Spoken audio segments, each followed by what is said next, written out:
Bonjour à tous et bienvenue dans ce nouveau rendez-vous de 6 minutes chrono. Nous accueillons aujourd'hui Thierry Fontaine. Bonjour. Bonjour. Thierry Fontaine, vous êtes le président général de l'UMI du Rhône. Vous venez d'être élu pour un mandat de 4 ans. L'UMI du Rhône étant le principal syndicat patronal de l'hôtellerie-restauration. Alors on va dire que vous êtes un président de syndicat quand même un peu en colère, puisque vous parliez de secteur en crise, à bout de souffle, de détresse économique.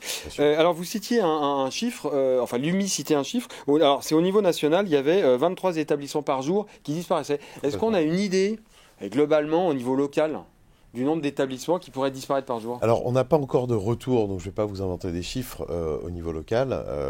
On s'y attelle avec le tribunal de commerce et la CCI, mais aujourd'hui, au niveau national, ces chiffres sont bien là.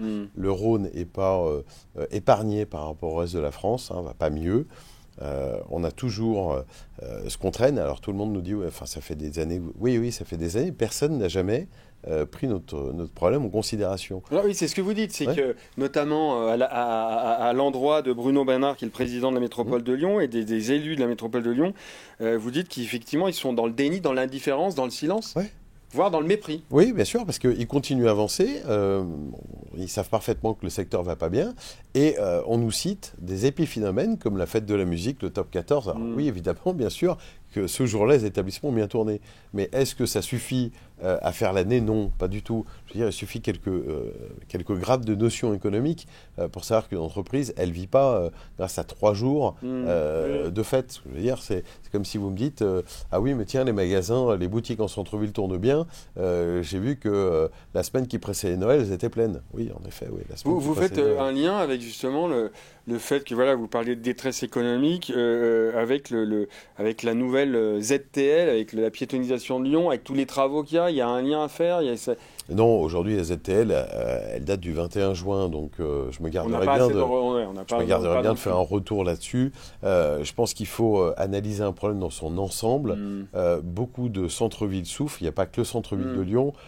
Certains ne sont pas piétonisés, certaines villes ne sont pas écolos, donc je pense que le problème du commerce, il va au-delà.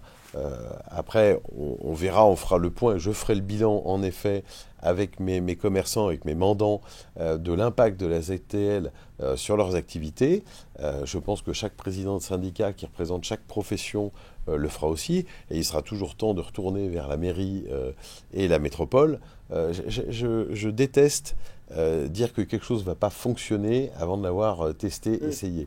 Je veux dire, celui qui me dit non, ça va être vide ou plein, bravo à lui, moi je ne sais pas faire. Alors vos relations, elles s'étaient quand même améliorées avec la ville de Lyon, avec la métropole. Là, on sent quand même que le torchon il brûle à nouveau.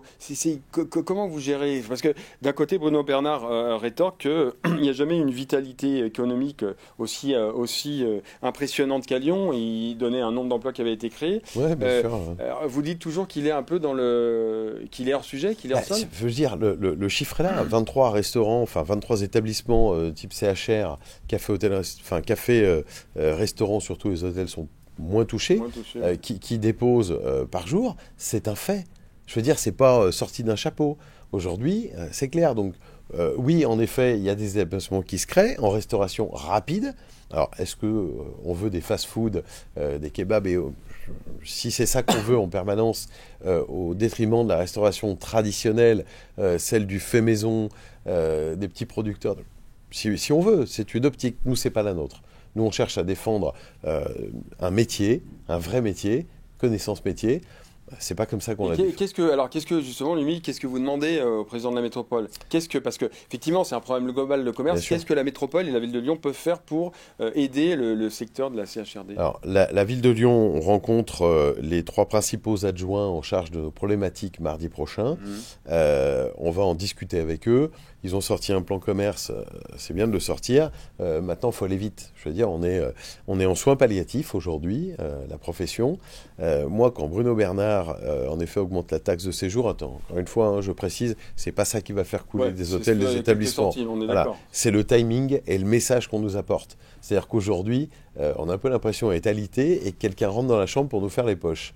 Je veux dire, ça commence à être un peu compliqué. Je pense qu'il faut aujourd'hui, surtout que dans le même temps, je vous rappelle, qu'ils baissent ces dotations, et c'est le principal financeur de l'Office de tourisme, il baisse ses dotations de 5% en même temps.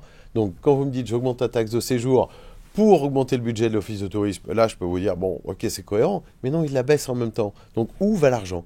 Où va cet argent? Si c'est pour financer autre chose que du tourisme, je ne suis pas d'accord. Il y avait un dernier sujet, rapidement, parce que c'est intéressant quand même, vous avez écrit récemment au ministre de l'Intérieur, oui. Pour la sécurité privée, et notamment sur un peu le même modèle des casinos, c'est-à-dire des gens qui pourraient être interdits de bars, par exemple. Ouais, je pense qu'il y a certains aujourd'hui... On parle des agresseurs sexuels, des gens qui utilisent la soumission chimique, donc en mettant du GHB ou d'autres produits dans des verres de victimes. Je pense que ces gens-là mériteraient d'être écartés des établissements où les gens fréquentent, que ce soit des filles, de la jeunesse, n'importe qui. Ces gens-là devraient être écartés. Aujourd'hui, les juges le font, mais nous, on n'a aucune possibilité de vérifier si quelqu'un a le droit ou pas de se trouver dans l'établissement. Donc, s'il se fait attraper le jour d'un contrôle de police, il sera sanctionné. En attendant, il peut aller et venir comme il veut. Absolument. Et je pense qu'un boîtier, comme on trouve dans les casinos pour les interdits de jeu, à l'entrée des établissements festifs, pourrait permettre de mettre une carte d'identité. On aurait ou un voyant rouge ou un voyant vert. C'est vert, on rentre, c'est rouge, on est interdit. Et je pense que c'est aujourd'hui de bon ton que de protéger de potentielles victimes, des jeunes ou moins jeunes, de ces prédateurs sexuels. En tout cas, voilà, la question elle a été posée par l'UMI au plus haut niveau de l'État. Oui. On aura peut-être des nouvelles un peu plus tard. Merci en tout cas infiniment d'être venu sur le plateau de 6000 chrono. Et puis on suivra effectivement les différents débats et négociations entre l'UMI et du Rhône et nos élus de la ville de Lyon et de la métropole. À très bientôt. Au revoir.